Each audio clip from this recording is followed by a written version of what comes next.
हम और आप दिगंबर जैनाचार्य विरचित जैन व्याकरण कातंत्र रूपमाला का अध्ययन कर रहे हैं और यह कातंत्र रूपमाला 2 अध्याय 2 भागों में विभाजित है। पहला पूर्वार्ध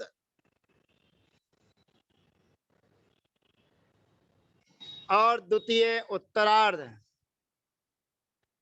पूर्वार्ध में पंचसंधि, लिंग प्रकरण, स्वरांत व्यंजनांत, प्रत्यय, कारक, समास और तद्धित इनका वर्णन किया गया है। द्वितीय अध्याय में उत्तरार्ध में सार्वधातुक तिगंत, असार्वधातुक तिगंत और कृदंत इनका प्रयोग किया गया है। अभी हमारा असार्वधातुक प्रकरण चल रहा है और इस असार्वधातुक प्रकरण में अद्यतनी का प्रसंग हमारे बीच में चल रहा है और इस अद्यतनी के प्रयोग में हमारे बीच में जो सूत्र चल रहा था अर्ति सर्त्यो रणि, यह सूत्र कहता है कि ऋरी धातु और श्री धातु के लिए अण विकरण के होने पर उसके लिए गुण आदेश होता है, अर्थात पुसादि, दुतादि, लृतादि, लिकारानुबंध इत्यादि सूत्र के माध्यम से जो हमने अण प्रत्यय किया था, उस अण प्रत्यय के होने पर यहाँ पर ऋरी और श्री धातु के लिए गुण आदेश करके हमने आरत और असरत प्रयोग सिद्ध किया था। अभी हमारी जो चर्चाएं चल रही थी, वे चर्चाओं के अंतर्गत जो पुसादि, द्रुतादि, लिकारानुबंध ये सूत्र जो हमारे बीच में आया था, वह परस्मै पद के होने पर करता है, अर्थात अब हमारे बीच में द्युत धातु आ रही है और जो द्युत धातु है वो भी उपसर्ग पूर्वक यदि उसका प्रयोग किया जाता है तो वे आत्मनेपदी हो जाती है और भी उपसर्ग पूर्वक आत्मनेपदी होने पर वी धन द्युत ये हमारी स्थिति है। तो पूछा गया परस्मा इति किम, परस्मय पद हो ऐसा क्यों कहा? ऐसा प्रश्न किए जाने पर आचार्य भगवंत हमारे बीच में धातु देते हैं प्रा वी धन द्युत। ये नई धातु हमारे बीच में आती है जिसमें प्रा उपसर्ग वी उपसर्ग है और द्युत धातु है। द्युत धातु के होने पर यहाँ पर आत्मनेपदी हो जाता है और जब आत्मनेपद हो जाता है तो स्वाभाविक है कि अब पुसादि, दुतादि, लटकारानुबंध ये सूत्र नहीं लगेगा और इस सूत्र के नहीं लगने पर सिजद्यतन्याम सूत्र के माध्यम से सिच प्रत्यय हो जाएगा और सिच प्रत्यय जब होगा तब हमारी स्थिति है वी धन द्युत धन सिच धन टा, क्योंकि अब जो आत्मने पद में चलना है वी उपसर्ग पूर्वक तो आत्मने पद में ता प्रत्यय आएगा और सिजद्य तन्याम सूत्र से सिच किया और सिच करने के बाद में इडागमो सार धातु कस्यादि व्यंजनादि रेकारादि सूत्र के माध्यम से इट का आगम किया और इट का आगम किया जाने पर नामिनस चोपधाया लघु सूत्र के माध्यम से गुण हो जाएगा और फिर नामी कर परा प्रत्यय विकारा गमस्ता सी समनु विसर्जनीय शांतरोपी सूत्र के माध्यम से जो सिच का सकार था उसके स्थान पर मूर्धन्य सकार आदेश हो जाएगा और मूर्धन्य सकार आदेश होने पर तवर्ग सटवर्गा टवर्गा सूत्र के माध्यम से जो ता प्रत्यय था उस ता के स्थान पर टकार आदेश हो जाएगा। फिर धातु के आदि में अट धात्वादेर ह्यस्तन्य दत्तन क्रियाति पत्तिसु सूत्र के माध्यम से अट का आगम हो जाएगा और अट के आगम होने के बाद इवर्णो या सवर्णे नाचा परो लोप्या सूत्र के माध्यम से ई के स्थान पर या आदेश हो जाएगा और प्रयोग सिद्ध होता है वे द्योतिष्ठ और उसके बाद में ताम प्रत्यय लेकर आएंगे आताम ता आताम अंत। अब आताम प्रत्यय लाएंगे तो सारे के सारा कार्य यही होगा, लेकिन तवर्ग से सटवर्गा टवर्गा यह सूत्र इसलिए नहीं लगेगा क्योंकि सामने तवर्ग नहीं है और तवर्ग नहीं होने के कारण केवल एक सूत्र को छोड़कर बाकी पूरे के पूरे सूत्र लगेंगे। जैसे सब सर्वप्रथम बी उपसर्ग पूर्वक द्युत धातु से आताम प्रत्यय के आने पर सबसे पहला सूत्र लगता है सिजत्यन्याम। ये पहला सूत्र से सिच प्रत्यय करेंगे। फिर इडागमो सार धातु कस्यादि व्यंजनादे रकारादे सूत्र से इट का आगम करेंगे। तीसरे नंबर पर नामिनस चोपदाया लघु सूत्र से गुण करेंगे। चौथे नंबर पर अड धात्वादर ह्यस्तन्य दत्तनि क्रियाति पत्तिसु सूत्र के माध्यम से अट का आगम करेंगे। उसके बाद में एवर्णो या मसवर्णो नाचा पर लोप्या एवर्णो या मसवर्णे नाचा पर लोप्या से ई के लिए या आदेश कर देंगे और उसके बाद में नामी कर परा प्रत्यय विकारा गमस्ता सी सम नु विसर्जनीय शांतरोपी सूत्र के माध्यम से जो दंत सकार है सिच वाला जो सकार है उसको मूर्धन्य सकार आदेश करके वेद्योति साताम यह प्रयोग सिद्ध होता है। बहुवचन में अंत प्रत्यय के आने पर सभी कार्य करने के बाद आत्मने चा नकारात इस सूत्र के माध्यम से जो अंत का नकार है उस अंत के नकार का लोप होने पर वेद्योति सत प्रयोग सिद्ध हो जाता है। द्विवचन में मध्यम पुरुष में थास प्रत्यय के आने पर वेद्योतिष्ठ की तरह वेद्योतिष्ठा अंतर इतना है कि वहां तकार था तो टकार आदेश हो गया, यहाँ पर थकार है तो ठकार आदेश हो जाएगा वेद्योतिष्ठा और रसकारी और विसृष्टा सूत्र और लगेगा जो विसर्ग आदेश कर देगा।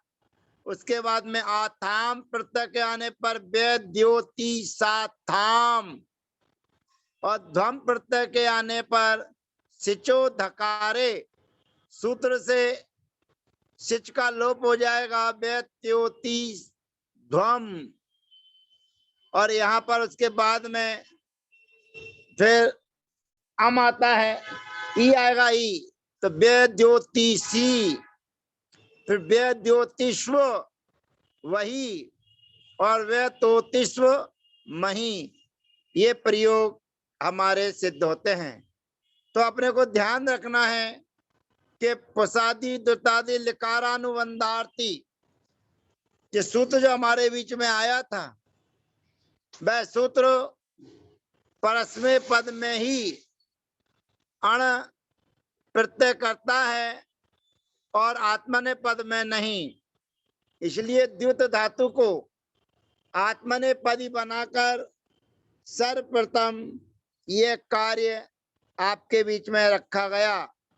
तो यहाँ पर वेद्योतिष्ठ, व्याद्योतिसाताम, वेद्योतिसत्, फिर वेद्योतिष्ठा, वेद्योतिसाथाम, वेद्योतिध्वम, फिर वेद्योतिषम, वेद्योतिष वही और वेद्योतिष मही, वेद्योतिषिमी, क्योंकि यहाँ पर अम नहीं ई प्रत्यय आएगा तो वेद्योतिषी ये प्रयोग हमारे सिद्ध होते हैं। अब अदादि गण में अब दूसरी धातु हमारे बीच में आती है सींग स्वप्ने। ये आत्मनेपदी धातु है सींग स्वप्ने। अब यहाँ पर सींग धातु से ता प्रत्यय लेकर आएंगे ता, और ता प्रत्यय लेकर आए सींग धन ता, गा का अनुबंध हो जाता है, सा सी मात्र शेष रहता है। और सी के शेष रहने पर सबसे पहला सूत्र हमारे बीच में आता है सिज, सिजत्यन्याम। उस सूत्र से सिट का आगम किया जाता है और सिच का आगम किए जाने पर इडागमो सार धातु कस्यादि व्यंजनादे रकारादे सूत्र के माध्यम से इट का आगम करेंगे और इट के आगम के बाद में नामिनस चोपधाया लग नाम्यंत्योर धातु विकरणयोर गुणा, क्योंकि ये नामी अंत वाली धातु है। तो नामी अंत वाली धातु होने के कारण यहाँ पर सी में रहने वाली जो ई है उसको गुण हो जाएगा ए नाम्यंत्योर धातु विकरणयोर गुणा।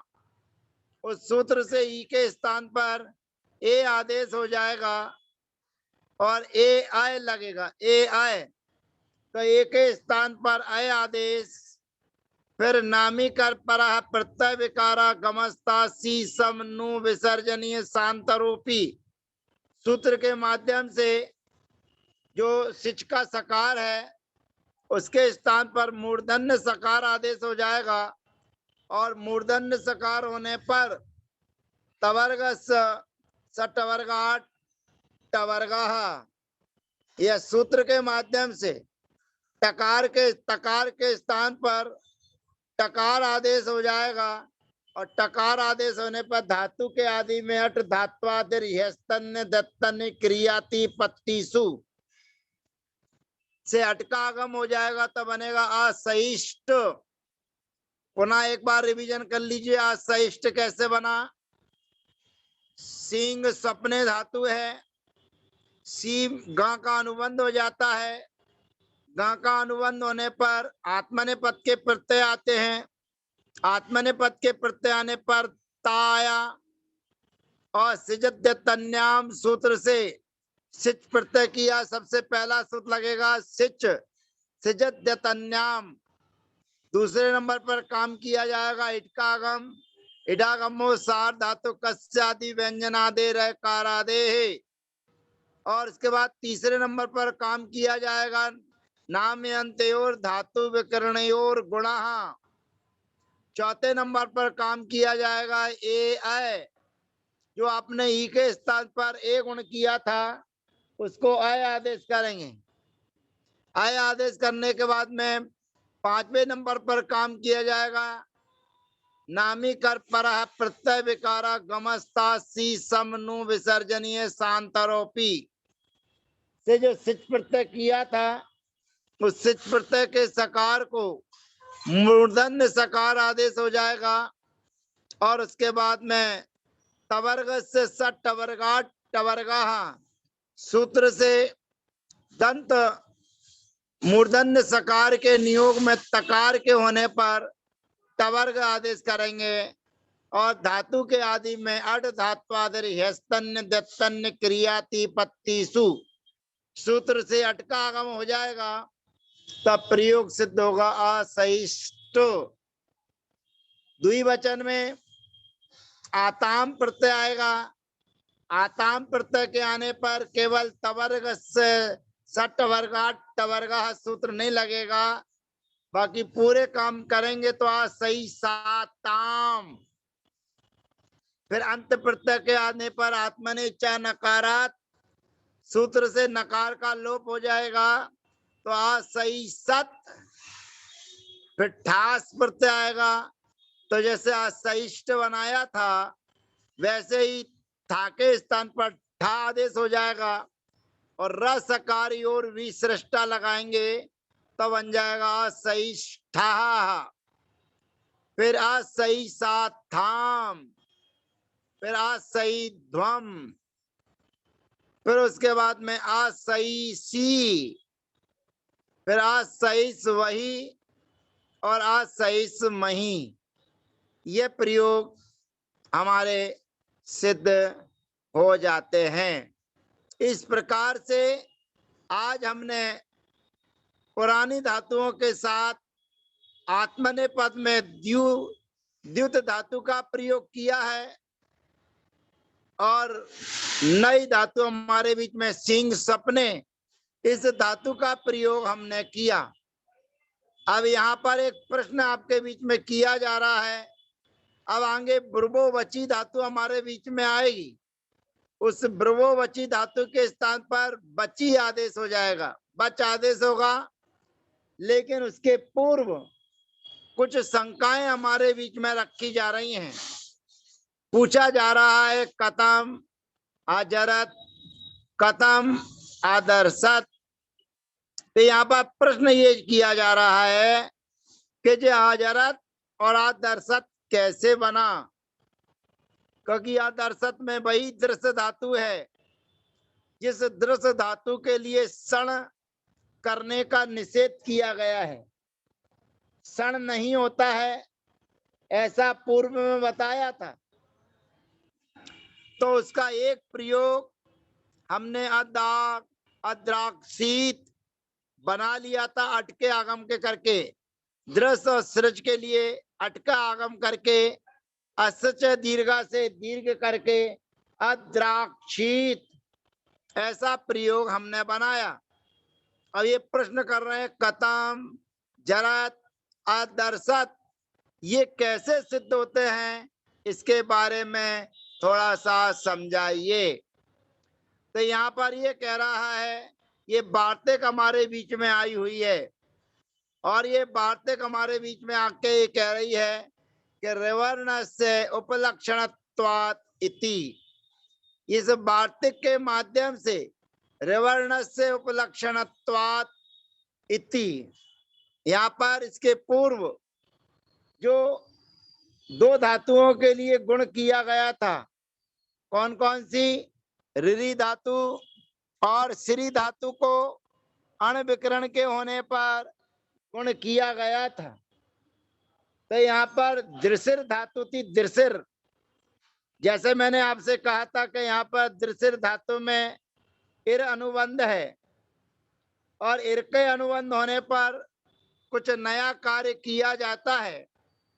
तो इर के अनुबंध होने पर यहाँ पर अण विकरण किया गया, और अण विकरण करने के बाद में ये सूत्र आता है रिवर्णस्य उपलक्षणत्वात् इति।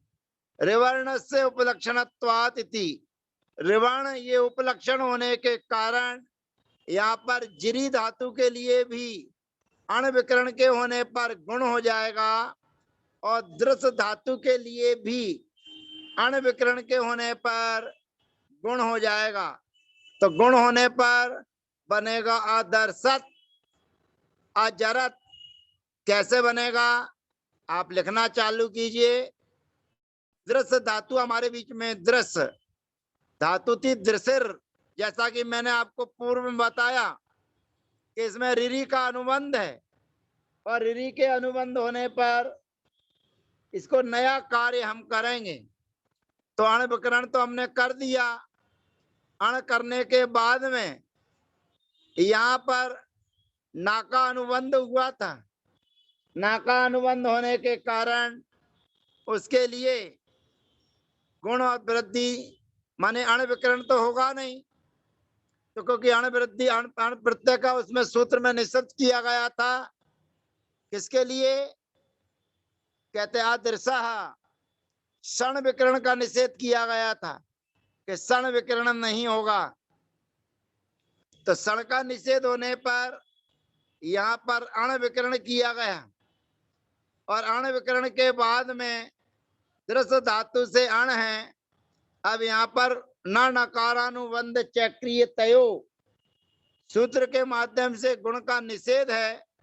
लेकिन ये परिभाषा हमारे बीच में आती है रिवर्णस्य उपलक्षणत्वात् इति। इस वार्तिक के माध्यम से ये रिवर्ण को उपलक्षण मानते हुए रिवर्ण चाहे उपदा में हो तो भी जिरी और दृश्य धातु के लिए गुण कर रहा है। अब गुण कर दिया तो दृश्य धातु को गुण करेंगे तो अर हो जाएगा। और अण विकरण किया है तो अण विकरण के आकार को शा में मिला देंगे। धातु के आदि में अटका आगम अट धात्वादर यस्तन दत्तनि क्रियातिपत्तिषु उससे अटका आगम हो जाएगा। और पदांते धुटाम प्रथमा सूत्र के माध्यम से जो दा था उसके स्थान पर तकार आदेश होकर प्रयोग बन जाएगा आदर्शत। ऐसे ही जिरी धातु के लिए भी अण विकरण किया जाएगा और अण विकरण करने के बाद में जिरी धातु को गुण कर दिया जाएगा तो प्रयोग बन जाएगा अजरत। कहते हैं अजरत और आदर्शत कथम, इन दोनों की सिद्धि कैसे होती है? तो कहते हैं रिवर्णस्य उपलक्षणत्वात् इति। इस वार्तिक के माध्यम से अजरत में गुण हुआ है और आदर्शत में गुण हुआ है। शेष कार्य सुगम है। आदर्शत, आदर्शताम, आदर्शन, आदर्शः, आदर्शतम, आदर्शत, आदर्शम, आदर्शाव, आदर्शाम। असंध्याक्षरियो रस तौतल्लोपस्य और अवर्णस्याकारः बमोर अस्य बमोर दीर्घः। इस सूत्र के माध्यम से दीर्घ आदि आदेश होकर आदर्शत, आदर्शाव आदि प्रयोग सिद्ध होते हैं। इस प्रकार से दृश्य धातु के दो प्रयोग सिद्ध हो चुके हैं, ऐसा जानना चाहिए। अब यहाँ पर ब्रू धातु जो हमारे बीच में थी, ब्रू व्यक्तायाम वचने, उस ब्रू के स्थान पर बच आदेश होकर आगे की प्रक्रिया अगले सत्र में हमारे बीच में रहेगी।